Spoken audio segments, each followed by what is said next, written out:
sont là, donc en gros, voilà, on fait dans le qualitatif et on en est très heureux, très fiers. L'idée de cet atelier, c'était à la fois évidemment de mettre sur le tapis de cette communauté un sujet qui leur est cher, qui est celui justement de l'accompagnement de leurs entreprises adhérentes dans leur recherche de fonds propres pour justement accompagner le développement de leurs projets innovants et les difficultés qu'ils rencontrent. On vous avait rencontré pour évoquer des travaux qu'on a menés depuis quelques années avec le soutien de Lionel, Paul qui porte ça aussi dans l'équipe, et notamment l'affinage par notre équipe de cette population d'entreprises qui ne sont pas des startups, qui sont des PME, qui ont souvent déjà un lourd bagage, mais qui ont des projets innovants et qui souhaitent aujourd'hui, justement, pour passer à l'étape de l'industrialisation de leurs produits, un coup de pouce pour créer l'usine, pour la faire très courte. Voilà. Et en vous rencontrant, vous nous aviez parlé justement de la nouvelle démarche SPI, Société de Projet Industriel, deuxième phase, SPI 2, et vous allez nous expliquer un peu ce que c'est. Et ce qui nous intéressait aussi aujourd'hui auprès de la communauté, c'était de partager la complémentarité. Alors peut-être que ce soit aussi l'occasion pour SPI 2 de leur passer un message pour leur dire, tiens, vous avez peut-être, sans nous inonder, des projets qualitatifs à nous faire remonter, donc voilà, on y reviendra. Et puis d'évoquer, nous, la complémentarité de nos travaux, de réagir par rapport à votre présentation. Voilà. Je vous passe la parole, Eric, présentez SPI 2, et puis voilà, puis si vous avez des questions, n'hésitez pas. Là, on se donne 1 heure pleine. D'accord. Merci beaucoup. Permettez-moi d'excuser Magali, qui est effectivement, là, elle est au fond du lit. Elle a attrapé la maladie de la décennie et ça ne lui réussit pas bien du tout. Et ça fait maintenant 10 jours que ça dure, donc bon, voilà, petite forme. Cela étant, alors je n'ai pas son charme, je n'ai pas sa compétence. Moi, je travaille avec elle depuis 15 ans maintenant, donc voilà, c'est une vieille habitude. Donc je vois à peu près ce qu'elle veut dire, ce qu'elle pense, et c'est bien volontiers que je la remplace auprès de vous, parce qu'il tenait particulièrement quand vous l'aviez invitée. Elle en fait peu, mais elle avait volontiers accepté, parce que effectivement, vous êtes tout à fait dans des démarches que nous, on étudie, on attend, même si on regarde des gros dossiers. Pour autant, on est tout à fait conscient qu'il faut pouvoir faire naître des innovations, parce que nous, alors on est vraiment très focalisé sur l'innovation. J'entendais juste avant les sujets de relocalisation, ça n'est pas nos sujets. Alors, il y a d'autres outils qui font les sujets de relocalisation, qui sont là, on pourra en parler éventuellement. Nous, on est vraiment sur l'innovation. Vous l'avez dit en introduction, SPI, Société Projet Industriel. Je vais vous faire une présentation assez courte, puis après on pourra échanger sur SPI 1 et SPI 2, puisque nous venons de lancer SPI 2, qui est dans la continuité avec quelques aménagements qui pourront vous intéresser. C'est formidable si c'est tout seul. Merci madame. Donc, le sujet de SPI, c'est l'industrialisation en France. Alors là, c'est vraiment le sujet de la France.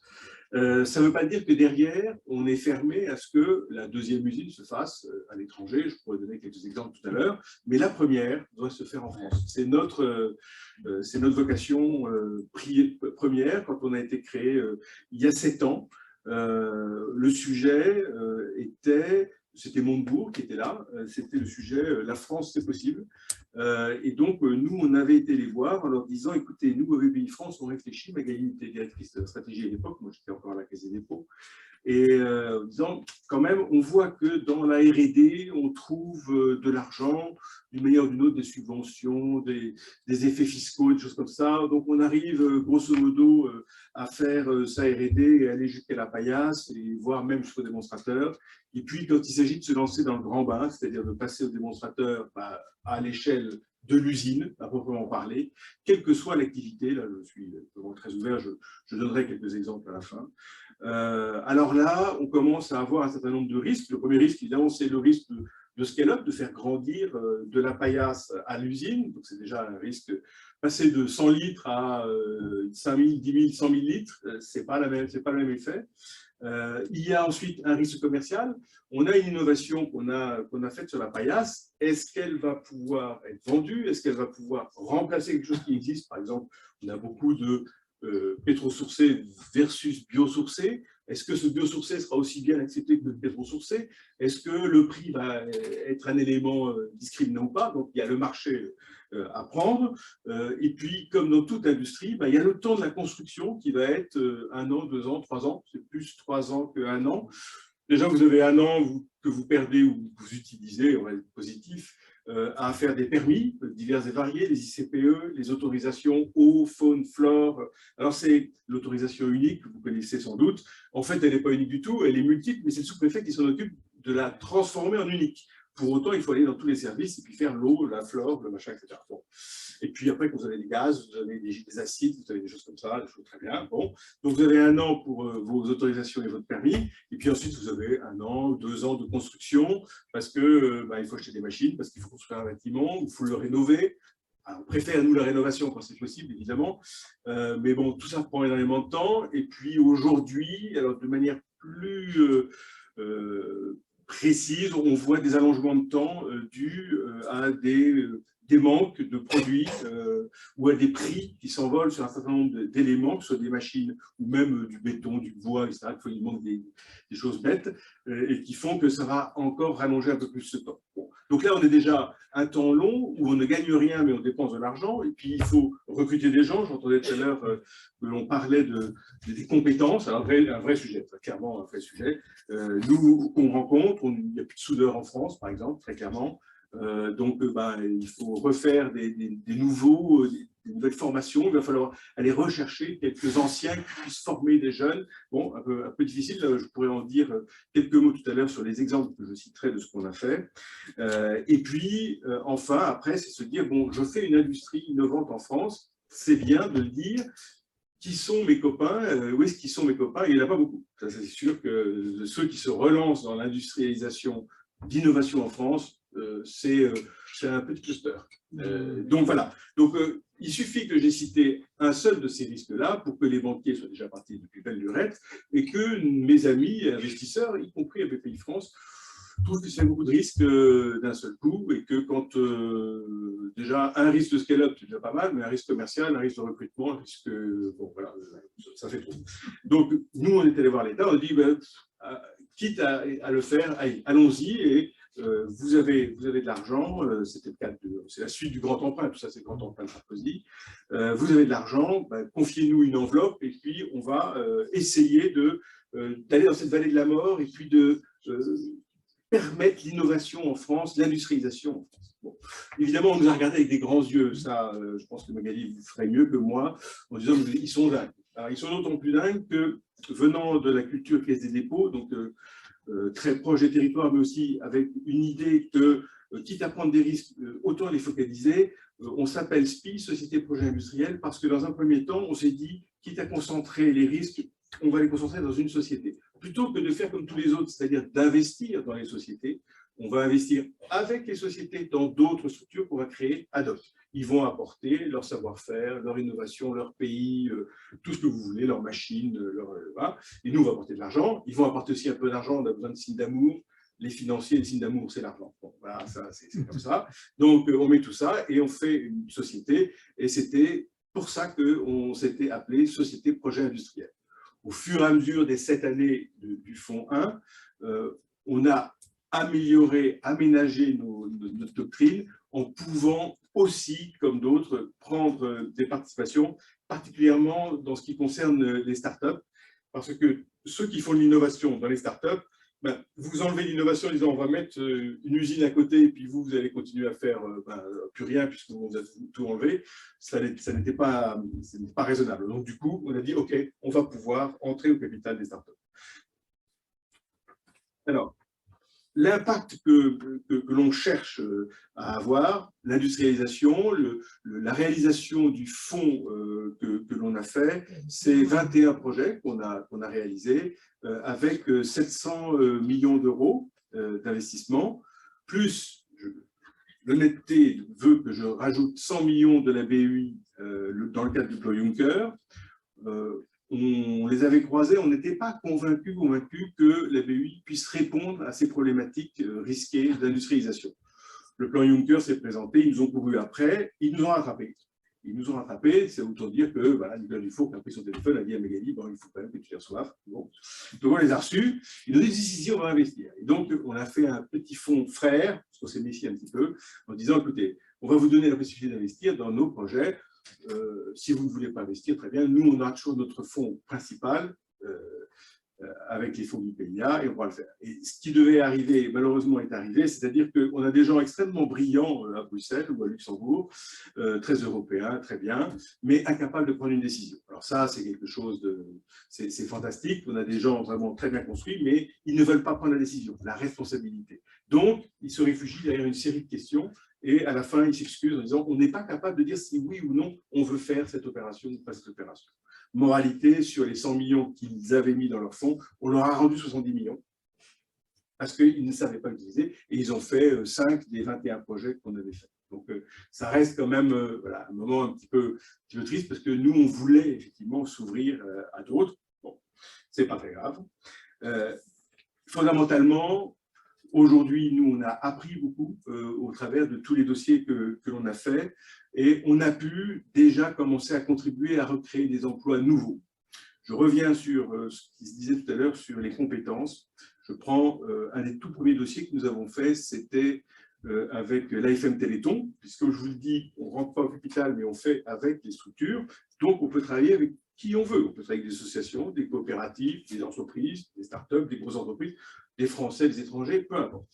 Et donc là, en l'occurrence, c'était l'AFM Téléthon, que tout le monde connaît, qui travaille grâce à la générosité publique sur la recherche de thérapie génique, puis un jour de thérapie cellulaire, mais là, en l'occurrence, de la thérapie génique, et qui était là en disant, voilà, j'ai cherché, ça fait 20 ans, 30 ans que je cherche, j'ai trouvé des molécules ou des façons de faire pour soigner les gens, et notamment ce qui est leur cœur de cible, c'est-à-dire les maladies rares. J'ai trouvé la façon de fabriquer des thérapies géniques, des médicaments, on va appeler ça, ce n'est pas vraiment des médicaments, mais des thérapies géniques. Le problème, c'est qu'il faut que je les fabrique. Donc, ils ont été voir les grands laboratoires pharmaceutiques qui ont dit c'est très intéressant, mais si vous vous attaquez au cancer et aux choses comme ça, très bien, mais les maladies rares, il y en a 2 ou 5 ou 10 ou 100, ce n'est pas notre mode de fonctionnement. Nous, on fait de la masse, on ne fait pas de l'unité. Donc, bon, chercher et tout, et puis à ce moment-là, nous venons de se créer. On les rencontre et on leur dit bon, ben, écoutez, oui, ben, pourquoi vous ne feriez pas vous-même votre usine?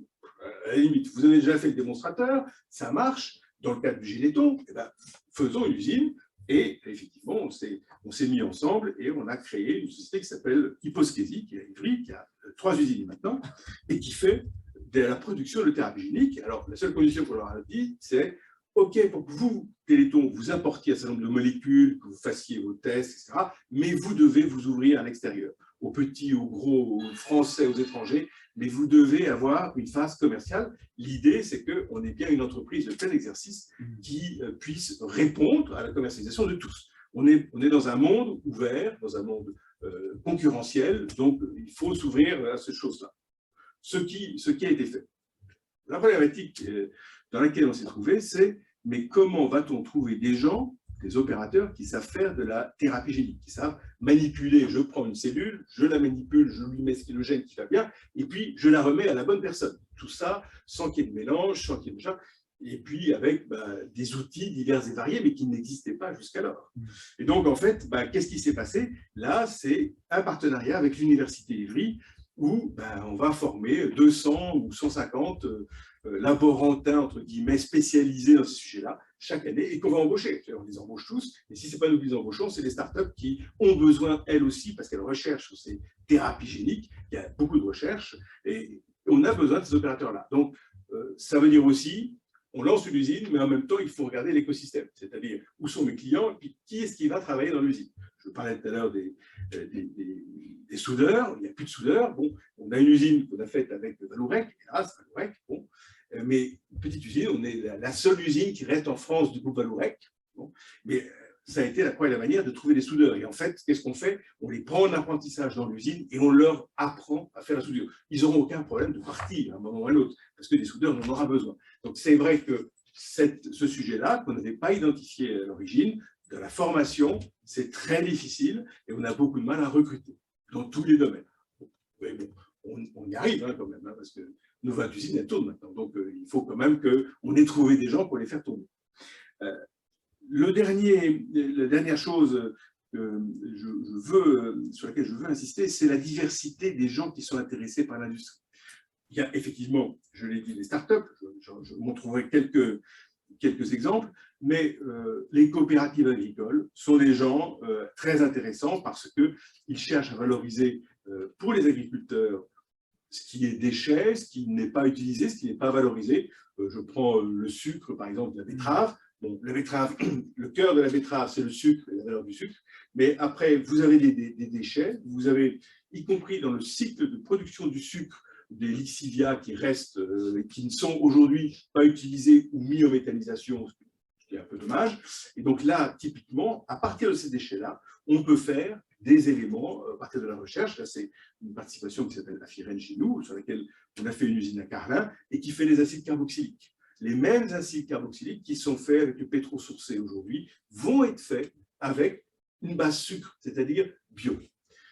Alors ça, c'est intéressant parce que là, on sort du carbone.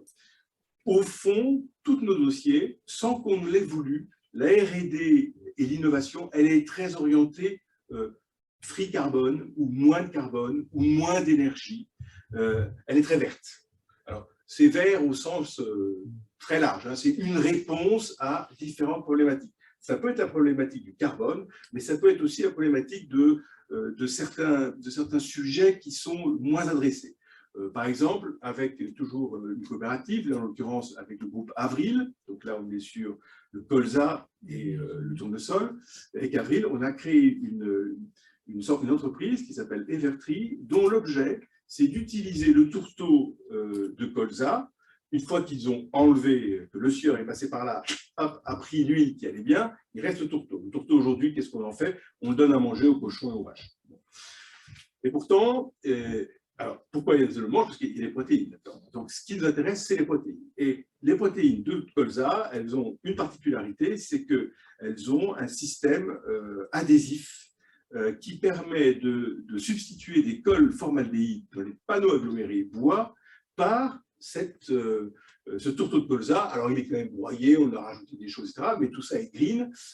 Et au fond, on peut aujourd'hui afficher un certain nombre de panneaux, les MDF en l'occurrence, qui sont sans aucune formaldéhyde, émission de formaldéhyde. Ici, déjà, cette table, elle émet des formaldéhydes. Alors, c'est un petit peu couvert parce qu'elle est bien enfermée, mais fondamentalement, dans cette salle, tout ce qui est bois va émettre des formaldéhydes, parce que c'est de l'aggloméré bois. Avec l'usine qu'on a mis en place, on va pouvoir faire des panneaux qui n'émettront pas des formaldéhydes. Donc là, on n'est pas dans le CO2, mais on est dans d'autres gaz, d'autres éléments qui sont polluants, qui ne sont pas bons pour la santé, on le sait, mais après, on ne sait pas faire autrement que d'utiliser ça, et qui sont intéressants parce qu'on va avancer et on sent que l'innovation, là, d'une coopérative en l'occurrence, mais l'innovation va permettre de recréer une activité en France et de faire de la valeur.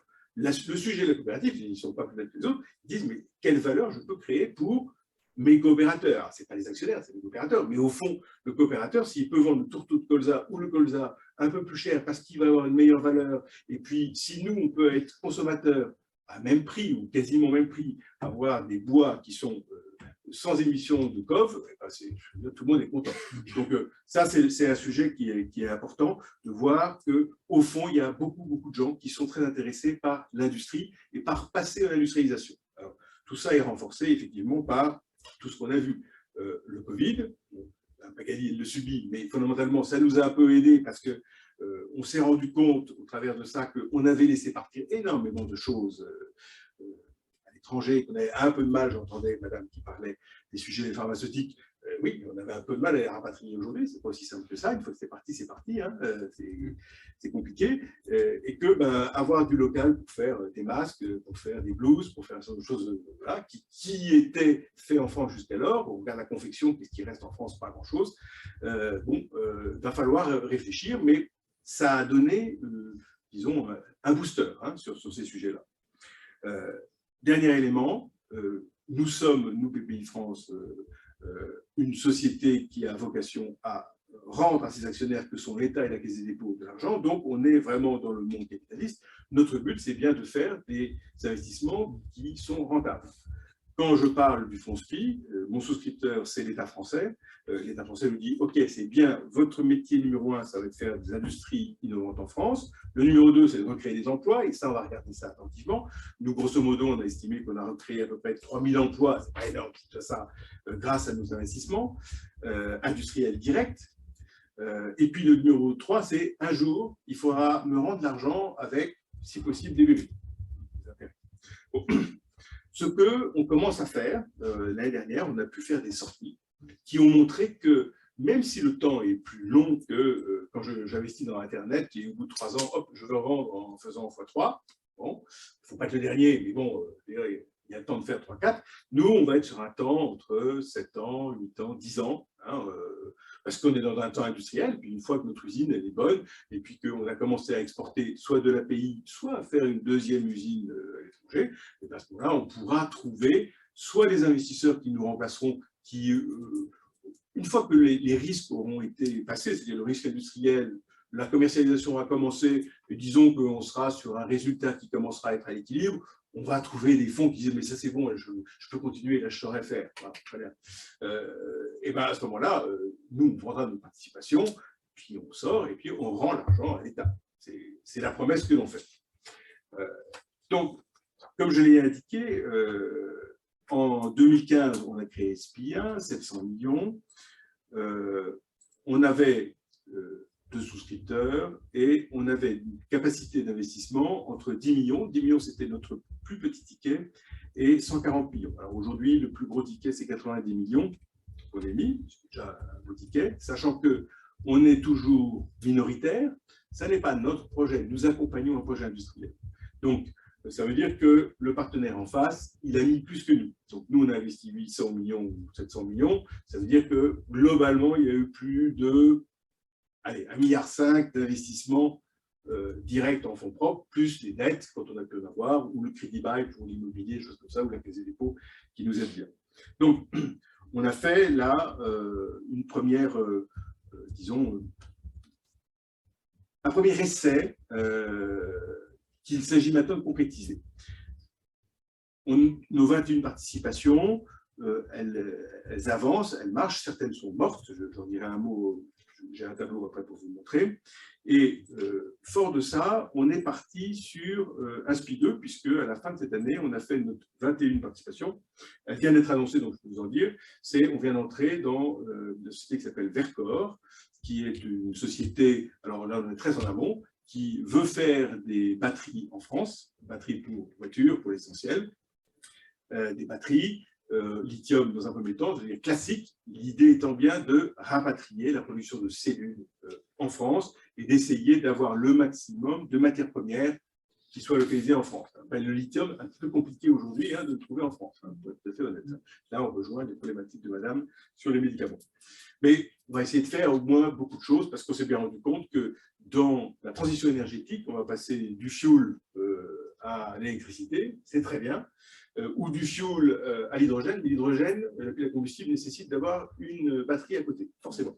Donc, de toute façon, on va avoir besoin d'électricité. Donc, ce sujet-là, c'est peut-être bien de profiter, de ne pas faire comme on l'a fait la dernière fois sur les panneaux photovoltaïques où on s'est fait piquer la technologie, puis maintenant on est en Chine, d'essayer d'ancrer les choses directement en France. Donc, c'est pour ça que là, on a choisi d'entrer directement au capital de cette société qui se structure aujourd'hui, qui a juste choisi sa technologie, mais qui va devoir construire un gros démonstrateur à Grenoble et puis ensuite son usine dans le nord de la France. Bon, et tout ça à une vitesse grand V, parce que tout ça va vite, tout ça va très vite.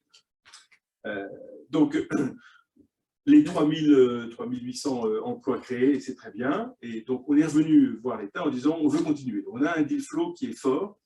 On a envie de continuer. Par contre, on a une faiblesse qu'il faut reconnaître, c'est qu'on a beaucoup de mal à trouver des co-investisseurs. Ça, c'est une grande difficulté. On a quelques fonds timidement qui viennent. Alors, effectivement, on a des unités qui sont un petit peu grosses, mais on a quelques fonds, je peux les citer. Il y a Innovacom, il y a un peu de Déméter, il y a un peu de... qu'est-ce qu'il y a d'autre pas grand monde. Investissement, Sofimac, non? Oui, investissement. Oui, mais tout ça, ils sont un peu en amont, quand même, ils sont petits, donc ils sont en amont. Quand il s'agit, eux, ils ont fait l'accompagnement initial, les rangs 1 et 2. Après, quand il s'agit de faire d'usine, Non, il n'y a pas vraiment. Donc, des industriels qui viennent, des Dassault, des familles d'industriels qui sont intéressés, des family office, comme on dit, qui sont intéressés, qui viennent mettre 5, 10 millions. Bon, c'est pas mal, on ne va pas cracher dessus, mais pour faire un fonds de 1 milliard, peut-être qu'on voulait le faire, on n'a trouvé personne pour venir souscrire. Donc, c'est l'État qui a dit, OK, on va remettre une deuxième fois et créer SPI2. La différence avec SPI2, et c'est pour ça qu'on s'était vu la dernière fois, c'est la petite surprise qu'ils nous ont faite, c'est-à-dire à l'intérieur de SPI2, dans le milliard, il y a 100 millions qui vont être qualifiés différemment, c'est-à-dire que au lieu de commencer à 10 millions d'investissements, vous allez pouvoir descendre un petit peu plus bas, à 5 millions, pour faire des démonstrateurs. Il n'y a pas un manque énorme de ressources sur les démonstrateurs, mais il y a un certain nombre d'endroits, typiquement Vercors, c'est le sujet, où c'est un peu difficile de trouver des fonds et où on nous demande de regarder plus spécifiquement eu égard à nos expériences industrielles. Alors, il ne faudra pas fantasmer sur ce sujet de démonstrateur vu de notre bord, parce qu'il y a un certain nombre de limites. On ne mettra pas en dessous de 5 millions par dossier. Ça, c'est la base. On a 1 milliard à déployer, on ne peut pas y aller à la petite cuillère, très honnêtement. Donc, on ne descendra pas en dessous des 5 millions. Ça veut déjà dire que c'est des gros démonstrateurs. Parce qu'on sera au maximum à 50% du tour de table. Donc, ça veut dire qu'il y a d'autres personnes qui devront mettre aussi ces 5 millions, plus le porteur. Donc, grosso modo, on est sur un démonstrateur qui est entre 10 et 15 millions. Donc, ça fait déjà des gros démonstrateurs. On n'est pas sur le petit démonstrateur. Sur les petits démonstrateurs, on en a parlé un peu, il va falloir aussi créer des choses pour amorcer la pompe. Donc, il y a des UI, il y a toutes sortes de sociétés de gestion, pas les citer, toutes sortes de sociétés de gestion qui sont tout à fait capables d'aider et de prendre en dessous de ces enveloppes, parce qu'il y a un vrai besoin là-dessus. C'est sûr qu'il va falloir, Nicolas Dufour dit, il faut faire émerger 100 usines par an. Bon, oui. 10 ans. Mais c'est un objectif. Oui, mais il a été relayé par Paul-François Fournier. Mais oui, mais ça, c'est de la com. La communication, ils sont forts. Moi, je suis mauvais en communication, mais ils sont très forts. Voilà, donc je relaye. Quand je vois le mal qu'on a à faire, allez, 5 usines par an, voilà. Quand je vois les équipes, on cherche les équipes qui se structurent comme nous. Nous, ça fait 7 ans maintenant qu'on fait ça. Hein. Alors, c'est vrai qu'on a une grande stabilité. Les équipes, ils ne sont pas partis, ils sont là. Les gens, les 15 personnes autour de nous, ils sont là. Ils continuent à faire, ils sont passionnés. Voilà. Mais il n'y a pas beaucoup de nouvelles équipes qui se sont créées pour dire « je vais faire des usines en France ». Même sur la relocalisation, je demande à voir. On verra, mais bon. Et encore, la relocalisation, ça veut dire qu'il existe déjà un chiffre d'affaires. Oui. Hein, moi, je suis là, je n'ai pas de chiffre d'affaires. Avec la FM Téléthon, quand on a été les voir, les banquiers, en disant on aurait besoin de crédit bail immobilier. Oui, faites du chiffre d'affaires, puis après, vous viendrez nous voir. Bon. Et ça, on l'a à chaque fois, clairement. Donc, qu'est-ce qu'on fait? On essaie de trouver des moyens autres. Alors, moi, j'ai fait ma carrière à la Caisse des dépôts, donc je la connais par cœur, donc je vais pleurer auprès du directeur général de la Caisse des dépôts, en disant tu ne veux pas me financer ce bâtiment, franchement. Une usine banale, vraiment, à Vénaré-les-Laumes, voilà, tout le monde veut aller à Vénaré-les-Laumes. Ouais, voilà. Là, je fais de la com, moi aussi. Enfin, j'essaie de trouver des fonds. Oui. Le sujet, il est là. On argumente. On argumente, on essaie, on trouve. Et ils le font, parce que dans les territoires, c'est important aussi. Et ça, des gens comme la Caisse, ils sont dans les territoires. Donc, ils vont aider, ils vont essayer de faire ça. Hier soir, je voyais encore le directeur général, je lui racontais ce que l'on fait dans les territoires. Parce que vous verrez dans ma carte, puis là, j'espère que j'ai mis la carte, oui, on est partout dans les territoires en France et on n'est pas sur Paris. Et Eric, si vous me le permettez, Lionel, est-ce que tu retrouves dans la description du risque et dans la description de la montée en puissance de SPI2? Viens parler dans le micro.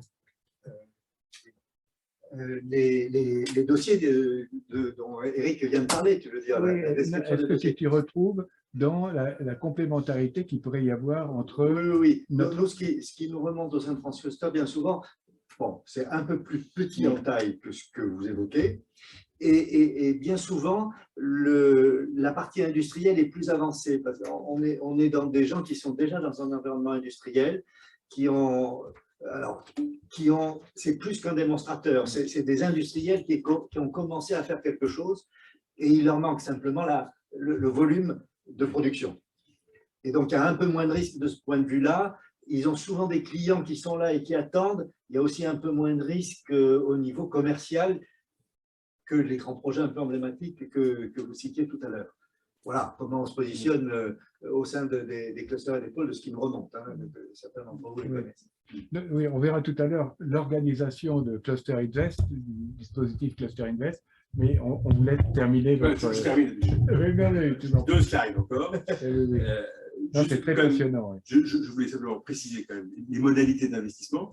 Donc, je suis un investisseur, donc ça veut dire que je prends une part de capital de la structure, soit dans la société projet, soit dans le capital de la société maintenant. Donc, j'attends un retour financier et pour faire langue de bois, parce que c'est important aussi, qui est proportionnel au risque que je prends. Comme ça, au moins, là, vous allez où vous voulez. Vous pensez que c'est un petit risque, c'est à 2%. Vous pensez que c'est un gros risque, c'est à 50%. Voilà. On est entre ces deux chiffres-là. On est plus vers les 50 que vers les 2, pour être honnête. Après, on arrive à sortir dans ces taux-là. C'est ça qu'il faut voir. Hein. C'est que les quelques réalisations qu'on a faites, on peut faire du x2, x3. C'est-à-dire j'ai mis 50 millions, je sors 150 millions. Quand ça marche, c'est bien. J'ai mis des fois 20 millions, je dis ça, c'est moins bien. Ça. Donc, il faut que globalement, le fonds, les 700 millions que j'ai eus, j'arrive à les récupérer d'une part, sachant que je vais en perdre quand même, et puis que j'ai les bébés qui viennent dessus. Alors, l'État qui va me demander 2%, 5%, 10%. Là, il considère qu'on a assez de boulot comme ça sans nous mettre une exigence de rentabilité particulière. Donc, voilà. Ce serait bien de pouvoir montrer que ça a une vertu financière, de telle sorte qu'on puisse faire venir les family office, puisque ça, c'est notre cible, c'est que le fonds d'1 milliard, on puisse le doter un peu plus avec des family office qui viennent en disant, mais oui, je vais aider moi aussi. Moi qui suis né, moi qui suis d'Assaut, qui ai fait pas mal de choses en France, je vais continuer à le faire. Voilà, je dis d'Assaut, mais voilà. La deuxième chose, c'est qu'on n'est qu'en fonds propres. On peut faire de la technique financière extrêmement élaborée, extrêmement… Très bien. Bon, nous, on fait des fonds propres, c'est-à-dire des actions ou des obligations convertibles. Basta, ça suffit. C'est suffisamment complexe comme ça de faire un dossier. Si je dois arriver avec une complexité financière auprès des chefs d'entreprise, des gentils, je ne comprends rien, c'est complexe, mais ce qu'il faut voilà.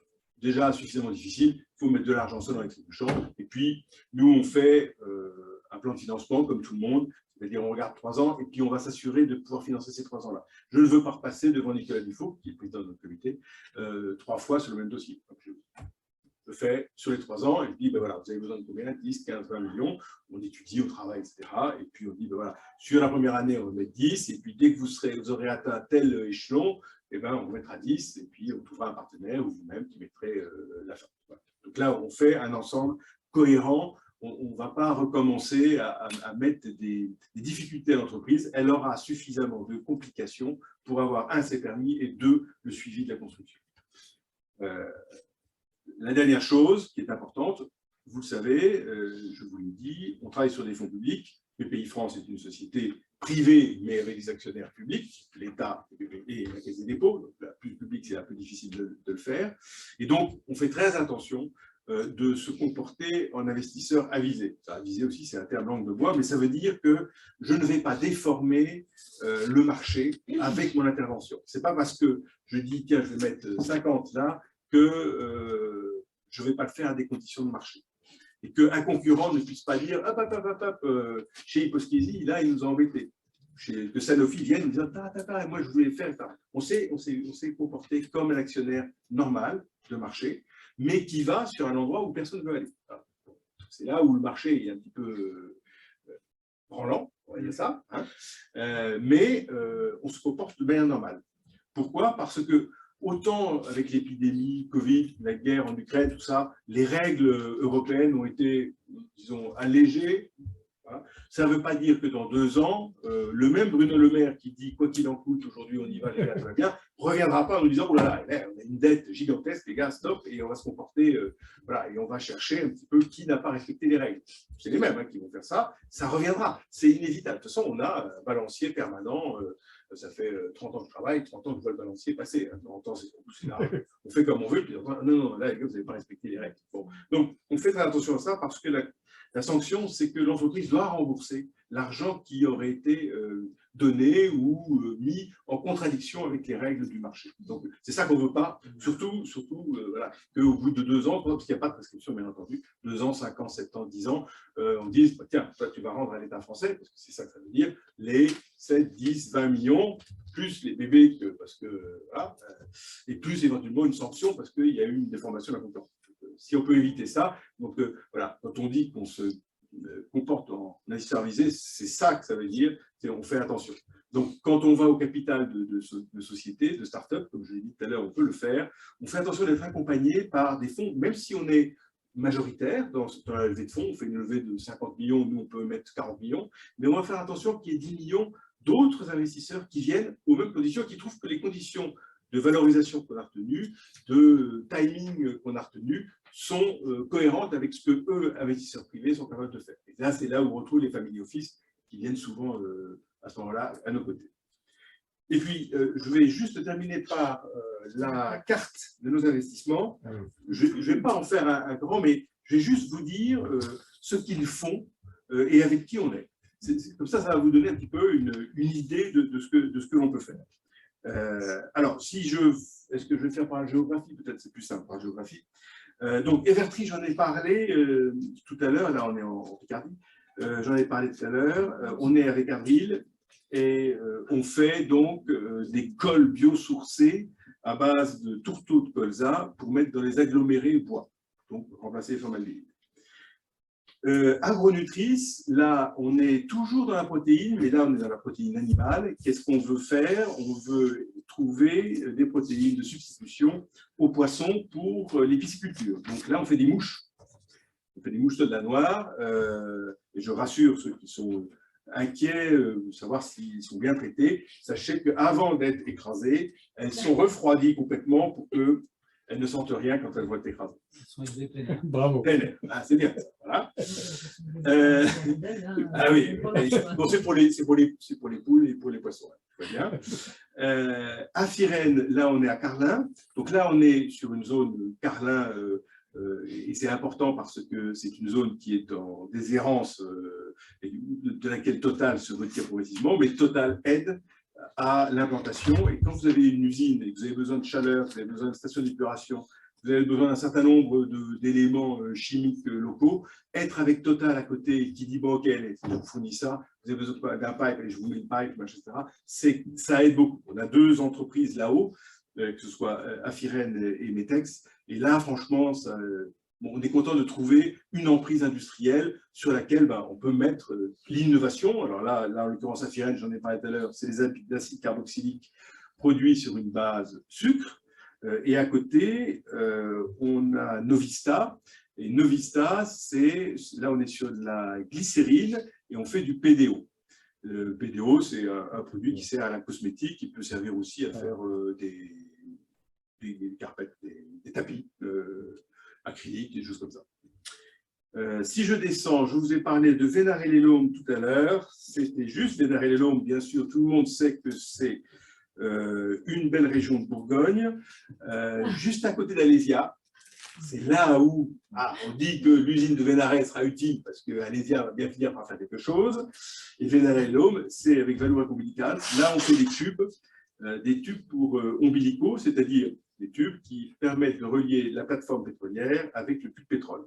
Ça, c'est la base. Vous allez me dire, tout à l'heure, vous me disiez que tout ça était vert et tout ça. Et oui, on fait aussi. Le même ombilical va servir pour relier la plateforme au puits, mais quand vous enfouissez du CO2 liquide, vous avez besoin de cette même plateforme, vous avez besoin de ces mêmes pipes, mais vous allez dans le sens inverse et vous allez enfuir votre CO2. Donc, cette technologie, elle sert et après, elle peut servir sur d'autres utilités. Là, le prochain test que l'on fait, c'est pour le solaire thermique, très haute concentration de température. Il faut que ça résiste, il faut que ça tienne. Et là, on a des aciers qui permettent d'être travaillés et de tenir. Ensuite, je descends en Rhône-Alpes. Lactips, là, on est sur de la caséine, le lait.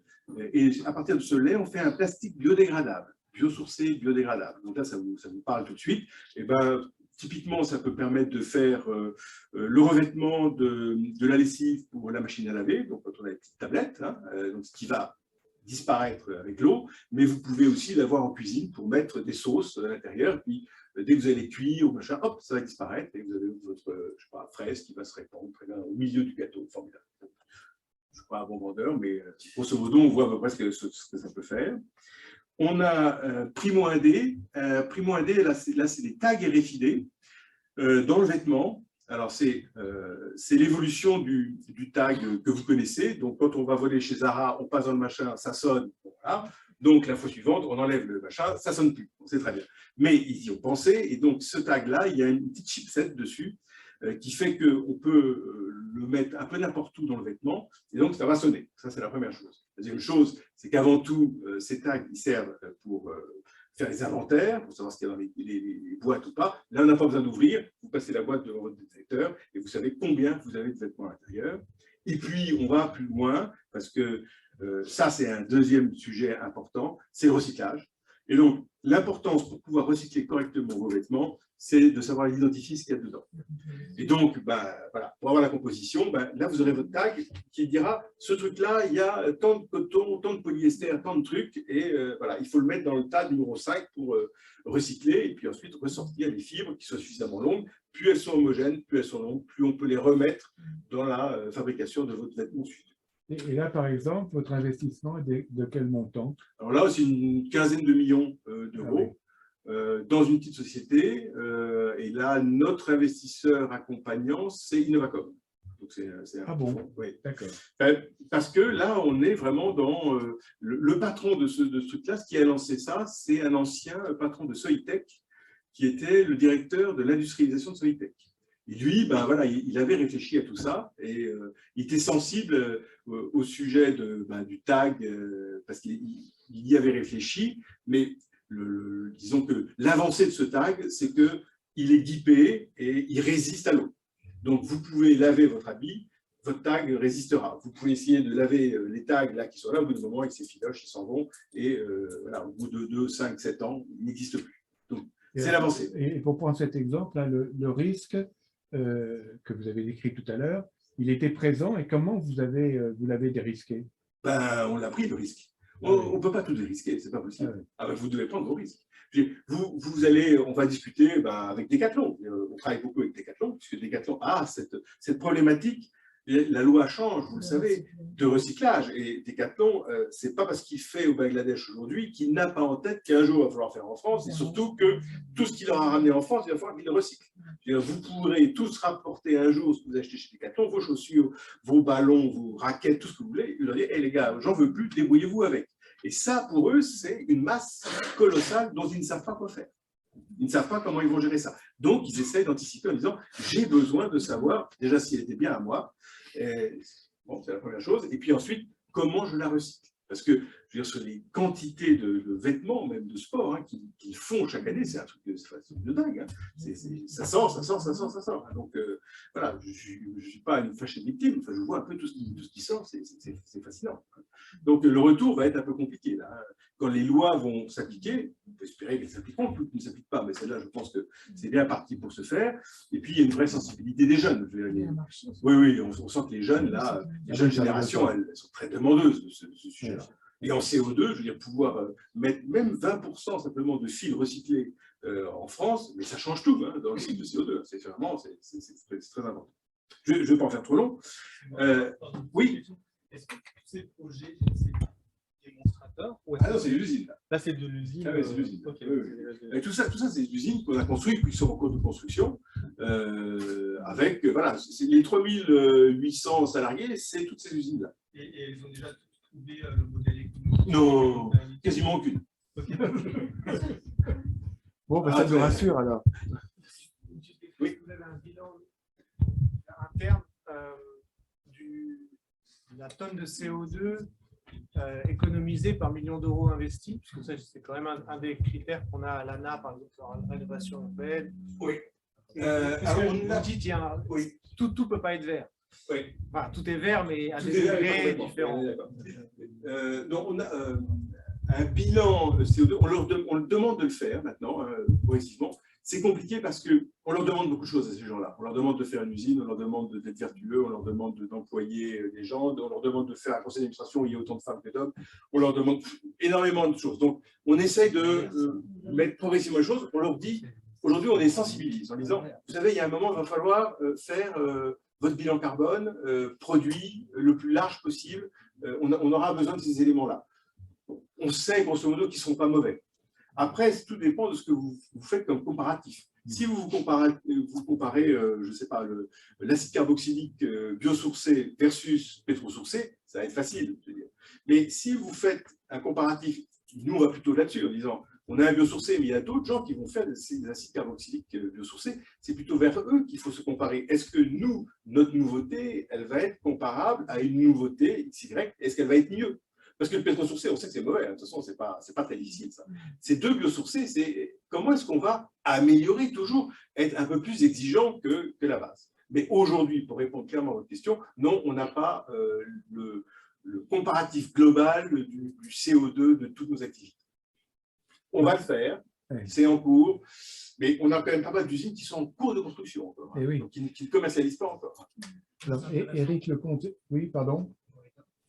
Il y a une alliance qui a été créée suite à la COP de Glasgow qui s'appelle Net Zero Banking Alliance, pour laquelle on agit en secrétariat d'entreprise. L'enjeu, il est que toutes les grosses banques privées, mais aussi les fonds bilatéraux et donc aussi les agences type BPI, publient aussi le benchmark de, même si ce n'est pas simple, il y a cet enjeu. On y travaille. Je pense que l'année prochaine, plutôt en 2024, on sera capable. Sur le fond 1. Parce que tout ça, je termine juste rapidement, 2 mots. Alors, il y a quand même une chose. Oui. Notre idée, c'était de présenter aussi Cluster Invest de façon à ce qu'on puisse voir où sont les complémentarités et les synergies. Donc, mais on vous laisse terminer parce que c'est passionnant. Hein. Il reste 7-8 minutes. Oui, je vous fais en 3 minutes. Alors, Ecosys, c'était du recyclage de vieux papier. Là, c'est mort, ça ne va pas marcher. Veolia n'a pas suivi. Aledia, on est dans la création de nouveaux LED pour les ordinateurs, les téléphones, pour économiser l'énergie. Là, c'est le sujet, c'est plus puissant et plus économie d'énergie. Pourquoi plus économie d'énergie? Est-ce que parce qu'ils sont verts? Pas du tout.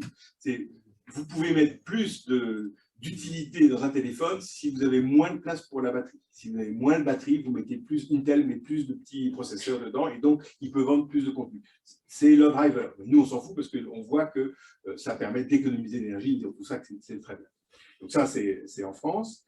Sunbeam, c'était du thermosolaire qui a fait faillite avec la maison mère. Microfit, c'est des microalgues. La promesse de Microfit, c'est des microalgues pour les compléments alimentaires et la bonne santé. Kineis, là, on est dans les nanosatellites. On va lancer une constellation, une mini-constellation. On est comme Elon Musk, mais en plus petit. Puisque il y en a 12, hein. Et donc c'est pas tout à fait la même chose. Mais bon, l'idée aussi, c'est favoriser la création en France de microsatellites, de les envoyer et de les exploiter. Et ça, les données récupérées sont exploitées et vendues, et c'est là-dessus que le chiffre d'affaires va se faire. Je remonte ensuite en Poitou-Charentes. Là, on a Forcy Power. Forcy Power, c'est des batteries. C'est des grosses batteries, c'est des batteries pour autobus, pour l'essentiel. Paris, toutes les batteries qui ne brûlent pas, c'est des Forcy Power. Faire simple. Donc, Forcy Power, le type Iveco à Paris. Les autres, c'est Bolloré. Alors, on ne peut pas s'en réjouir, parce que ce n'est pas une bonne nouvelle, mais c'est une autre technologie. C'est une technologie où la batterie doit rester chaude, ce qui n'est pas le cas de Forcy Power. Sachant que Forcy Power, ils ont une usine en Chine, ils viennent d'ouvrir aux États-Unis, ils viennent d'ouvrir en Inde, puisqu'avant la Chine servait l'Inde, mais l'Inde et la Chine ne s'entendent plus, donc maintenant on fait. Voilà. Donc ce qui est intéressant, c'est qu'on a ce côté mondial, mais on leur a demandé à Chastel-du-Poitou de faire, c'est comme ça que nous allons entrer, on va faire une grosse usine et on a créé 450 emplois à Chastel-du-Poitou pour faire des assemblages de batteries. Alors c'est vrai que ça vient de Corée, les cellules aujourd'hui viennent de Corée, mais demain, Vercors, voilà, très bien, on prendra les batteries Vercors. Je remonte rapidement, parce que je dis 3 minutes. L'accroélectronique, alors là, c'est les cartes électroniques. qui sont fabriqués. Et l'idée, c'est que c'était la dernière usine de Lacroix en France sur les cartes électroniques. Et ils étaient dans un vieux bâtiment, trop vieux. Et donc, on a utilisé tout ce qui est 4.0, les cobots, la réalité augmentée, les stockages intelligents, tout. Et on a fait une nouvelle usine avec les 400 salariés qu'on transporte de 15 km. Et toute la réalité augmentée, on va pouvoir maintenir les 400 emplois et faire, grosso modo, passer de 60 à 100 millions de chiffre d'affaires. Donc ça, c'est l'idée, c'est même en France, je peux faire des cartes électroniques à des coûts compétitifs par rapport à ce qui est fait en Chine, en Inde, à Taïwan, ce que vous voulez. Je remonte ensuite, XL Recycling, ça c'est le recyclage du PET. Proléine, j'en ai parlé tout à l'heure, c'est encore un projet avec Avril, mais cette fois-ci c'est pour manger la protéine de tourteau de colza. Et c'est une association avec DSM, un Hollandais, qui va intégrer ces protéines pour des plats végétariens. Et puis enfin, Hyposkésie, j'en ai parlé tout à l'heure, c'était avec l'AFM Téléthon, et Naval Energy, c'était un échec comme en Australie. Ah. J'ai fait soft. Oui, en tout cas, c'est bravo. Passé comme ça. Bravo. Ah, c'est bien passé comme ça. Bravo, parce que quand même, donc, vous démontrez que c'est possible. Bien sûr que c'est possible. Voilà. Bon, on y passe beaucoup de temps, hein, mais c'est possible, évidemment. Ah oui. Ça existe. J'aurais pu mettre toute une série de photos de cuisine. Alors, Et vous avez réussi à chaque fois à avoir des co-investisseurs avec vous. peu. Bah, celui qui portait le projet, oui. Ah oui. Et après, oui, après, on a ramé. Et si celui qui montait le projet Souvent, enfin, est un peu court, qu'est-ce qui se passe? ah ben non, il ne faut pas qu'ils soient courts. Si je prends, alors très simple, si je prends Aphirène, on était 3 au départ. On était Aphirène, nous et Cristal Union, la coopérative. Crise du sucre, fin des quotas de sucre, crise du sucre. Cristal Union, les slides. il a fallu qu'Aphirène se débrouille pour trouver de l'argent. Donc ils ont trouvé quelques investisseurs et aujourd'hui ils sont cotés en bourse. Est-ce que les apports, par exemple, de brevets, de... Ah mais tout, oui, non, bien sûr. Mais il y a un moment, il faut qu'il y ait du cash. Il faut aussi qu'il y ait du cash. Signe d'amour. Je suis un financier. Il n'y a que le cash qui, pour moi, c'est un vrai signe d'amour. Alors, Eric, Et puis ça limite les valeurs aussi. Cœur sur Eric. Oui. Oui, il faut désigner Lionel Canis Oui. comme Oui, pardon. Voilà. Parce que dans notre démarche, le risque que vous évoquez, on l'a fustigé. N'est-ce pas, Lionel? Oui. Non, j'exagère un petit peu. T'as troublé Lionel. Voilà. Bon, là, Tu peux mettre le schéma? là c'est pas... bon, on va y revenir, c'est un petit peu... je vais le commenter ici. Oui, l'ambition de Cluster Invest, qui est le programme sur lequel on travaille en ce moment, c'est aussi de contribuer à France 2030 à vos côtés et en complément, finalement, sur probablement un certain nombre de projets peut-être un peu plus modestes, où on n'a pas aussi également la contrainte d'avoir quelqu'un, le porteur de projet, celui qui apporte beaucoup de cash. Souvent, ce que l'on a constaté, c'est quoi? On a constaté qu'on a, au sein des clusters et des pôles, on a un certain nombre de projets industriels, hein, où la R&D est terminée. D'ailleurs, la R&D se finance pas trop mal. En réalité, il y a pas mal de dispositions pour ça. Il y a les pays côté innovation apportent pas mal de choses. Il y a le CIR, il y a etc. Donc la R&D est terminée. Elle est validée. C'est-à-dire qu'on sait que c'est bon. Il y a déjà, donc on est souvent peut-être un petit peu plus en aval que certains de ceux que vous aviez décrits. On a déjà des clients qui disent, OK, ah ben, votre produit c'est intéressant, ou votre procédé, parce que ça peut être un procédé de transformation, est intéressant, moi je suis prêt à l'acheter. Alors il y a ou non des pré-contrats, je suis prêt à l'acheter quand vous le fabriquez. Ce n'est pas moi qui vais le fabriquer, c'est vous.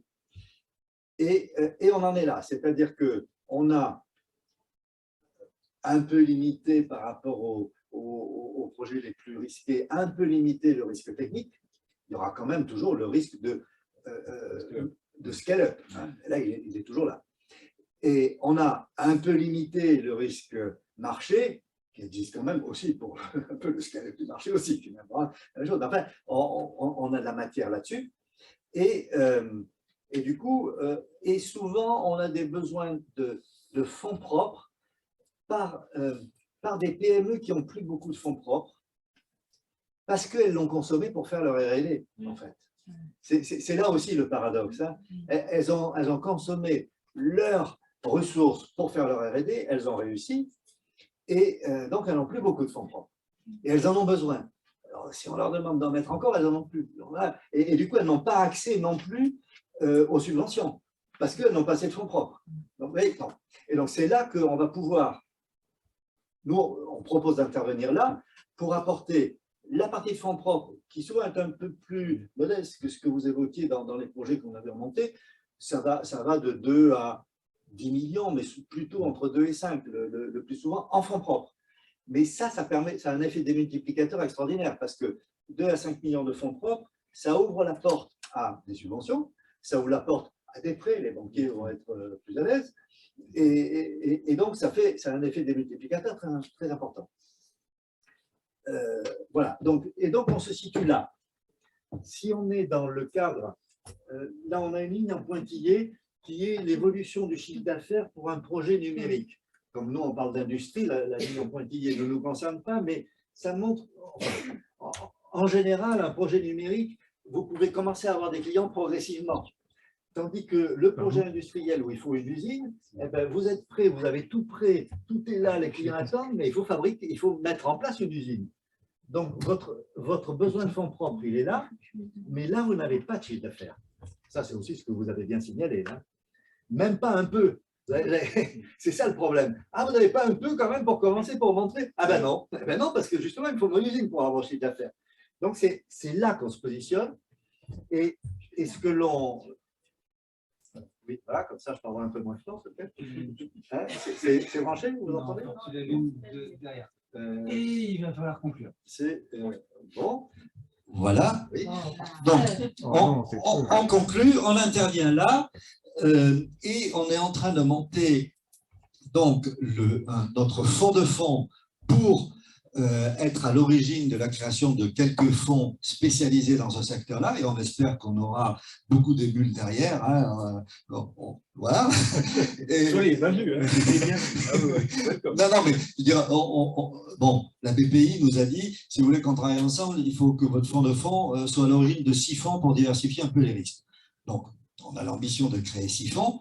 Mais sur le marché, il y a la place pour qu'il y en ait beaucoup plus, évidemment. Hein. On ne sera pas les seuls à faire ça une fois que le mouvement est lancé, on espère. On pense qu'on aura une rentabilité peut-être un peu moins risquée que ce que vous signalez tout à l'heure. Alors, bon, c'est peut-être encore à démontrer, hein, mais voilà. Alors, peut-être que les plus beaux succès auront des multiples un peu moins élevés et que ce sera un peu équilibré, je ne sais pas. Donc, on est en train de créer notre fonds de fonds. La cheville ouvrière du fonds de fonds, c'est le club des entrepreneurs investisseurs. Et là, on va faire venir dans ce club des entrepreneurs investisseurs des entreprises de vos pôles et clusters qui sont, elles, des entreprises qui ont déjà, qui fonctionnent déjà et qui ont des moyens et qui sont prêtes à co-investir dans le fonds de fonds pour être au centre de l'innovation industrielle de tous les clusters et les pôles. Voilà. Et donc ça, on a l'ambition d'avoir à peu près 20% des montants qui seront apportés par ce club des entrepreneurs investisseurs, et puis ensuite les 80% restants devraient suivre, on espère. Et quelle est la corrélation avec la démarche SPI2? Parce que là, il y a effectivement une complémentarité évidente. Hein. Il y a une complémentarité qui, je crois, est très évidente. D'abord, on a des projets peut-être un petit peu différents dans certains cas. On a aussi des projets qu'on va pouvoir démarrer de manière un peu plus modeste et qui auront besoin de vous pour exploser. On aura, oui, c'est ces différentes configurations. Et voilà. Et en étant à l'écoute du terrain, évidemment, puisque c'est les besoins du terrain que l'on cherche à servir.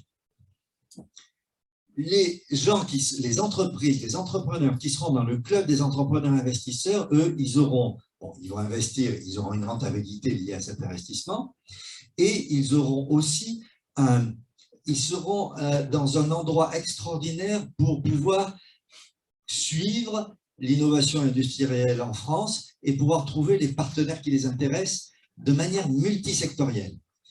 Et on insiste beaucoup sur le côté multisecteur. D'ailleurs, plusieurs d'entre vous ce matin, quand ils parlaient des évolutions dans les polyclusters, il y a l'intercluster, etc. Alors qu'aujourd'hui, la plupart des gens qui organisent des fonds sont plus à l'aise d'être thématiques. Et nous, on croit beaucoup à l'interthème, justement. Hein. Voilà. Parce que c'est ça l'innovation. Hein. Voilà. On a un cluster bâtiment, on a un pôle bâtiment, on a un pôle Plastipolis.